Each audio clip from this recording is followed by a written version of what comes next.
Hey everyone, let me show you how we'll use the shoulder wand to perform active assisted range of motion going in the direction of internal rotation.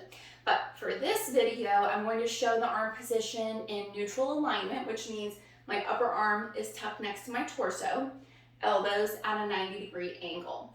We'll perform this lying flat on the back, which is a good way to give a little bit more support to the shoulder girdle while you're reintroducing this motion.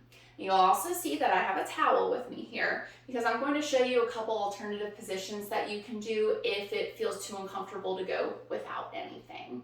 All right, so the rolled towel, if you feel like you need some extra support on the shoulder, could go between upper arm and torso, or, which you'll see a little better when I lie down, can go right underneath the upper arm. Okay, I am going to demonstrate lying on the floor, but please do this on whatever surface you feel most comfortable in. It can be the bed, it can be the couch, just whatever you feel best getting up and down from. Okay, all right, so let's get on back. You can have your knees bent, feet flat on the surface, or you can have your legs stretched out in front of you, whatever you like the best. All right, now the curved end of the wand is going to be where I'm holding with my side getting the assistance. You can have that pointing down or up, whichever you'd like. It won't make any difference either way. But once I'm there, my opposite stronger side is going to hold somewhere along the body of the wand. Again, where that is just depends on what's most comfortable. So I'm going to get positioned here without the towel first. So I have my upper arm and elbow tucked next to my torso, 90-degree bend in the elbow, fist is up to the ceiling, palm is facing inward towards my torso.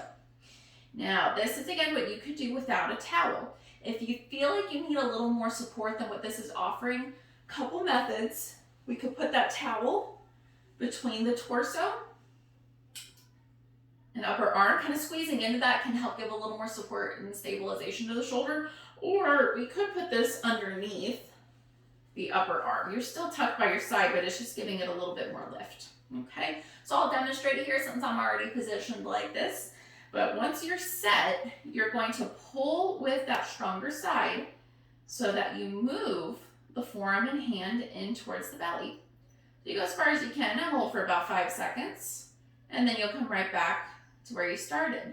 So remember, this is an assisted range of motion. Give as much assistance as that arm needs. Okay, we're going for at least 10 repetitions between 1 to 2 sets of this. Make sure you keep the shoulder blades squeezed back together and avoid arching or hyperextending the low back. All right, so this is a pretty simple one. And a lot of times it can be good to start with this position with the shoulder in more of a neutral alignment and then progress to one of our other positions we've demonstrated where you're in more horizontal abduction. So again, go ahead and add this one to home and just make sure you're not promoting pain. Keep things as tolerable as you can.